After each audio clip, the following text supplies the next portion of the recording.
বড় সন্তানটা চোখের পানি ছেড়ে ছেড়ে কাঁদবে, আর বড় সন্তানটা মা বাবার যত কষ্ট দেখে এমন কষ্ট কোনোদিন কোনো সন্তান দেখে? আমি ছিলাম আমার মায়ের বড় ছেলে, আমার মা আমার জন্য যত কষ্ট করেছে সবচাইতে বেশি কষ্ট করেছে আমার মা।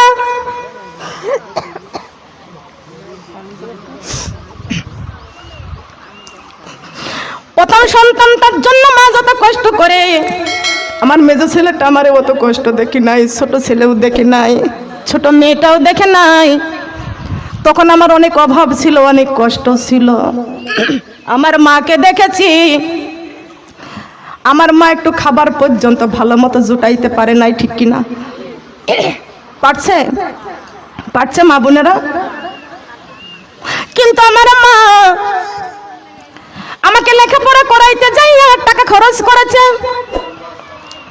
বছরে 2টা বার ঈদ আইছে, আমার মা কোনোদিন দেখি না একটা ভালো শাড়ি কিনে পড়ছে।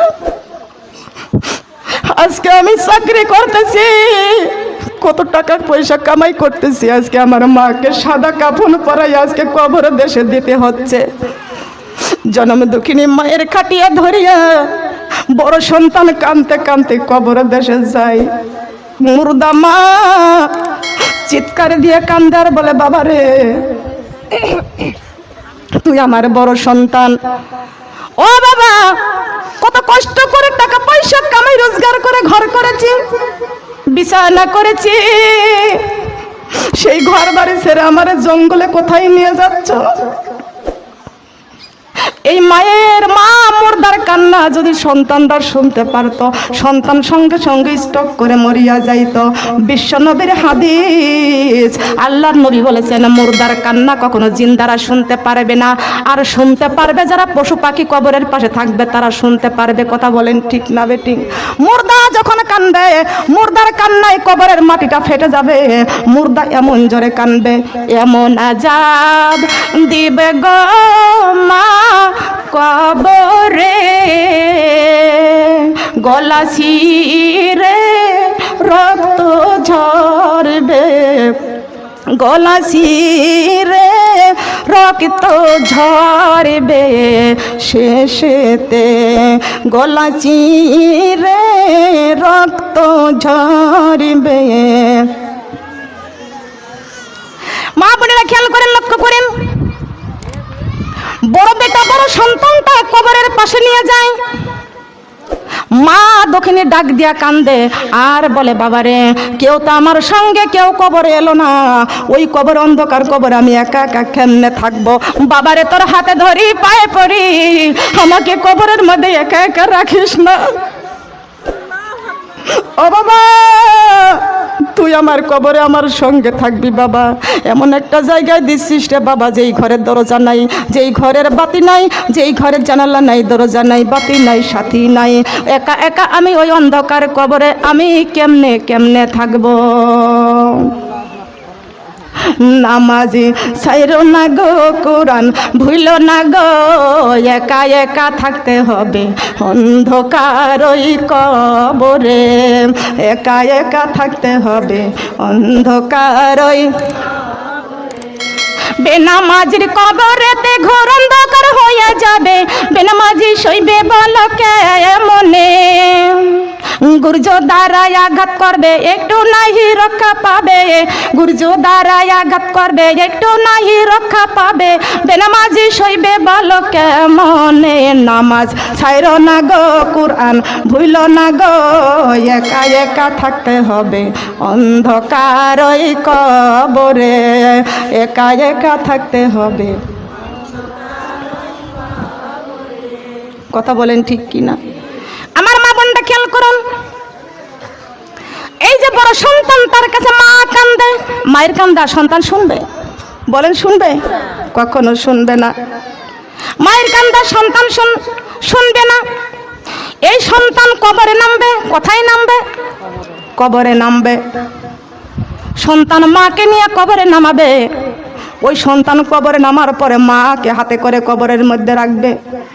ওই মা তখন কান্দবে, বাবারে কেমন বিছানায় শুয়ালি, বাবারে কত টাকার দামি বিছানা আমার ঘরে আছে, এমন জায়গা শোয়ালি, এই জায়গাটা হলো মাটির বিছানা।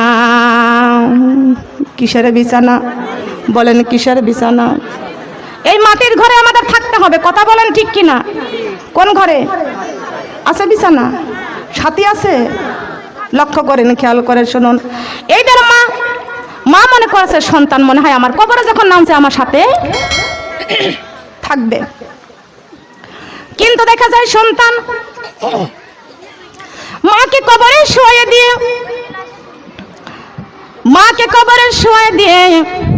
কবরের মধ্যে যখন মুর্দা শোয়া দেয়, আল্লাহ পাক কোরআন শরীফের মধ্যে ঘোষণা করে দিয়েছেন, মিনহা খলাকনাকুম ওয়া ফিহা নুঈদুকুম ওয়া মিনহা নুখরিজুকুম তারাতান উখরা। আল্লাহু আকবার। উঠো উঠো আল্লাহর বান্দা, উঠো উঠো আল্লাহর বান্দা, ঘুম ছাড়িয়া দাও, মুয়াজ্জিন ডাকে তোমায়, নামাজি পড়ে লও, মুয়াজ্জিন ডাকে তোমায়, নামাজি পড়ে লও। উঠো উঠো আল্লাহর বান্দা, উঠো উঠো আল্লাহর বান্দা, ঘুম ছাড়িয়া দাও, মুয়াজ্জিন ডাকে তোমায়, আল্লাহর ঘরে যাও, মুয়াজ্জিন ডাকে তোমায়, আল্লাহর ঘরে যাও। সুবহানাল্লাহ। এই ছন্দটা আপনার স্বামীদের কাছে বলবেন, আপনারা ঘরে নামাজ পড়বেন, আপনার স্বামীদেরকে মসজিদে পাঠিয়ে দেবেন। রাজি আছি না? আছি না? দাওয়াত দিবেন, যাওয়া না যাওয়া তার ব্যাপার, যার যার কবরে তার যাওয়া লাগবে, কিন্তু আপনাকে দাওয়াত দিতেই হবে। কথা বলেন ঠিক কিনা? কিন্তু মা বোনেরা খেয়াল করুন, এই বড় সন্তানটা মাকে কবরে রেখে মুখের বান্দা খুলে দিয়া এই সন্তান যখন কবর থেকে উঠে আসতে যাবে, এই মা দুঃখিনী সন্তানের পাও দুইটা জড়াইয়া ধরতে যাবে। বাবারে, আমি মিথ্যা কথা বলতেছি না, সত্য কথা বলতেছি। কাফন দাফন কবরের জীবনী, কাফন দাফন কবরের জীবনীতে আমি পড়েছি। সে ছোট্টবেলা থেকে বোখারি পড়েছি। খেয়াল করে শুনুন, লক্ষ্য করে শুনুন, এই জীবনী আমাদের সবার দরকার আছে কি আছে না? আছে না? সন্তান যখন কবর থেকে উঠে আসতে যায়, জনম দক্ষিণী মা চিৎকার দিয়ে বলে, বাবারে তোর দুইটা পা ধরেছি, আমার একা একা কবরে রেখে চলে যাস না রে বাবা। জনম দক্ষিণী মা কান্দে চোখের পানি ছেড়ে। ওই সন্তান কবর থেকে উঠে এসে বলবে, হাত তুলে আল্লাহর কাছে বলবে, রব্বির হামহুমা কামা রব্বায়ানি সগীরা, অকুর রব্বির হামহুমা কামা রব্বায়ানি সগীরা। চোখের জলে বাদ মানে না, বুক ভেঙে যাইছি রে, মা জননী আর আসবে না আমার বুকে ফিরে, মা জননী আর আসবে না আমার ঘরে ফিরে। চোখের জলে বাদ মানে না, বুক ভেঙে যাইছি রে, মা জননী চলে গেল আর এলো না ফিরে। জনম জনম থাকতে পারি সবই কিছুকে ভুলে, মায়ের প্রিয় ব্যথায় আমি মরিছি তিলে তিলে। ওই সোনা মুখ না দেখিলে, ওই সোনা মুখ না দেখিলে, কেমনে রব আমি ঘরে, মা জননী আর আসবে না আমার ঘরে ফিরে।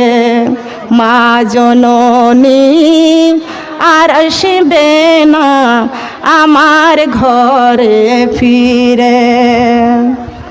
সাদা কাফন পরে যেদিন বিদায় নিল মা,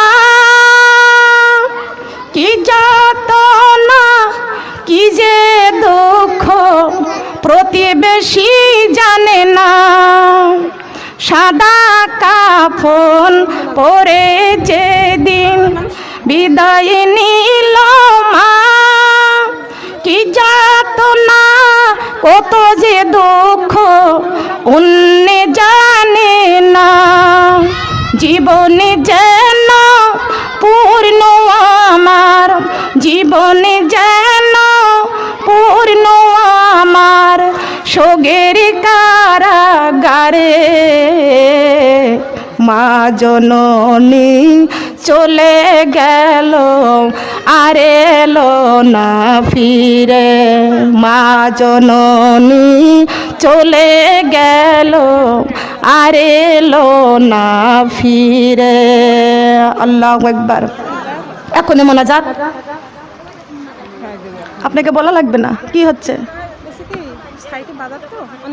আমি এখনই মোনাজাত দিচ্ছি তো অবশ্যই এই কথাটুকু বলার জন্য। মা বোনের শিক্ষার দরকার আছে কি আছে না? সবাই চলে যাব। না না পানি খাইনি আমি, পানি খাইলে কণ্ঠ বসে যাবে। চা দিলে ভালো হবে।